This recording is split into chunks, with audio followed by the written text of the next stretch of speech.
কোটা না মেধা এটি অন্তর্ভুক্তিমূলক সমাজ ব্যবস্থার সঙ্গে সঙ্গতিপূর্ণ কোনো রাজনৈতিক উচ্চারণ বলে নয় বলে আমরা মনে করি। আমরা অবশ্যই সমতা চাই, আমরা অবশ্যই বৈষম্য নিরসন চাই, আমরা অবশ্যই সুযোগের সমতা চাই, অবশ্যই আমরা মেধাভিত্তিক কর্মসংস্থান চাই এবং একই সঙ্গে অনগ্রসর জনগোষ্ঠীর প্রতি, পিছিয়ে পড়া জনগোষ্ঠীর প্রতি যে সংবেদনশীলতা থাকা প্রয়োজন রাষ্ট্রীয় অঙ্গীকারে, আমরা সেটির প্রতিফলন আমরা দেখতে চাই।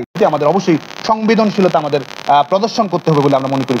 এর বাইরে আমাদের কাছে যে পরিসংখ্যান রয়েছে, আমাদের প্রান্তিক যে জনগোষ্ঠী রয়েছে, নিম্নবর্গীয় যে জনগোষ্ঠী রয়েছে, বাংলাদেশের মফস্বলের যেসব অঞ্চল রয়েছে, সেসব অঞ্চল থেকে পর্যাপ্ত প্রতিনিধিত্ব কিন্তু আমরা পূর্ণাঙ্গ মাত্রা এখনো নিশ্চিত করতে পারিনি। মেট্রোপলিটন নির্ভর চাকরি ব্যবস্থাকে বাংলাদেশ ছাত্রলীগ দৃঢ়তার সঙ্গে প্রত্যাখ্যান করে। আমরা মনে করি যে অবশ্যই বাংলাদেশের চাকরি পদ্ধতি ব্যবস্থা সমতার স্বার্থে, বৈষম্য নিরসনের স্বার্থে অন্তর্ভুক্তিমূলক হতে হবে। বাংলাদেশের কৃষকের সন্তান, বাংলাদেশের শ্রমিকের সন্তান, মেহনতি মানুষের প্রতিনিধিত্ব আমরা মনে করি যে নিশ্চিত করার প্রয়োজন রয়েছে। সে কারণে অবশ্যই এক ধরনের প্রগ্রেসিভ ব্যবস্থা বাংলাদেশের সরকারের পক্ষ থেকে গ্রহণ করতে হবে। বিচার বিভাগের পর্যবেক্ষণে সেটি আসবে বলে আমরা দৃঢ়তার সঙ্গে বিশ্বাস করি। এই বাস্তবতাগুলোর আলোকে আমরা মনে করি যে আমাদের সংশ্লিষ্ট সকল পক্ষকে ধৈর্য ধারণ করতে হবে এবং যেখানে আমরা নিজেরা নির্ধারণ করে দিচ্ছি আজকে শাহবাগে কিংবা বাংলাদেশের যে কোনো অঞ্চলে গিয়ে আমরা এখানে নিজেরা যদি পার্বত্য চট্টগ্রামের যারা ক্ষুদ্র নৃতাত্ত্বিক গোষ্ঠী তাদের ভাগ্য নির্ধারণ করে দিই, বাংলাদেশের কক্সবাজারে কিংবা চট্টগ্রামে একজন মাদ্রাসায় যে মেয়েটি পড়ছে, স্কুলে যে মেয়েটি পড়ছে, বাল্যবিবাহ, যৌতুক এসব নিরসন করে যে মেয়েটি আজকে লড়াই করছে, তার ভাগ্য নিয়ে ছিনিমিনি খেলার অধিকার বাংলাদেশ ছাত্রলীগ কখনোই স্বীকার করবে না। বাংলাদেশের প্রত্যেকটি মেয়ের নিরাপত্তা, প্রত্যেকটি মেয়ের স্বাধীনভাবে বেড়ে ওঠা, প্রত্যেকটি মেয়ের চাকরির নিশ্চয়তা এবং সাংবিধানিক প্রোটেকশনকে বাংলাদেশ ছাত্রলীগ দৃঢ়তার সঙ্গে সমর্থন করে। আজকে প্রিয় বন্ধুগণ, যে কারণে সংবিধানে আমাদের 29 ধারার মধ্যে যেটি রয়েছে, সমতার যে নীতি রয়েছে, সেটিকে আমরা সমর্থন করি এবং একই সঙ্গে অনগ্রসর জনগোষ্ঠীর প্রতি যে আমাদের দায়বদ্ধতা রয়েছে, ব্যাকওয়ার্ড সিটিজেনের প্রতি যে আমাদের দায়বদ্ধতা রয়েছে, সেটি প্রতিপালিত হওয়ার জন্য আহ্বান জানাই। আরেকটি বিষয় আমরা বলতে চাই যে আমাদের একটি স্লোগান দেওয়া হচ্ছে, এটি অনেক সময় পপুলিস্ট স্লোগান হলেই যে সেটিকে সমর্থন করতে হবে সেটিকে আমরা মনে করি না। আজকে মেধা না কোটা এ ধরনের একটি স্লোগান দেওয়া হচ্ছে, তার মানে বলা হচ্ছে যে মেধা এবং কোটা দুটি বৈপরীত্যমূলক ধারণা।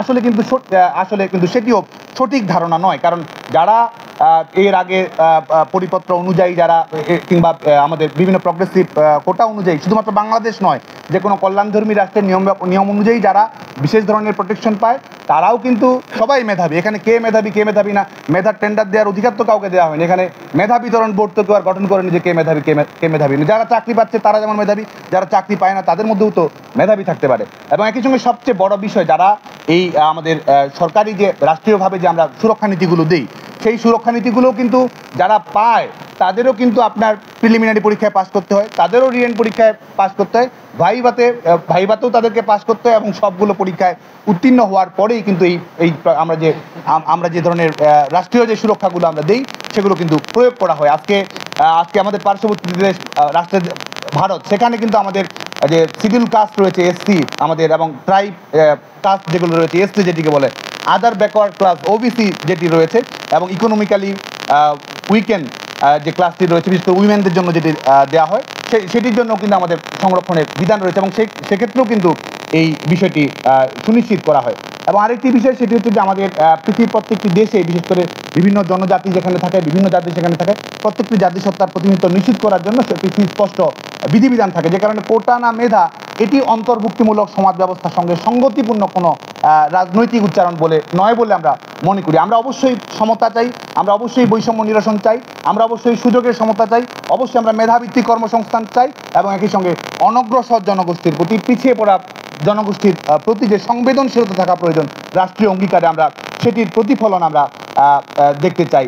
প্রিয় বন্ধুগণ, আজকের এই আন্দোলনকে ঘিরে আজকে আমরা দেখতে পাচ্ছি যে সাধারণ শিক্ষার্থীদের অঙ্গীকারের প্রতি আমাদের সংবেদনশীলতা রয়েছে, কিন্তু একই সঙ্গে আমরা শঙ্কার সঙ্গে লক্ষ্য করছি যে আমাদের এই আন্দোলনকে ভিন্ন খাতে প্রবাহিত করার একটি প্রচেষ্টা রয়েছে, যেখানে যে আন্দোলনের কোনো প্রতিপক্ষ নেই, যে আন্দোলনের সঙ্গে সরকার পক্ষের আইনজীবী একমত, যেই আন্দোলনের জন্য সরকার পক্ষই লড়ছে, যে আন্দোলনের পক্ষে সরকার দল বলছে যে আন্তরিক, যে আন্দোলনের পক্ষে আমরা বাংলাদেশ ছাত্রলীগ যৌক্তিক অন্তর্ভুক্ত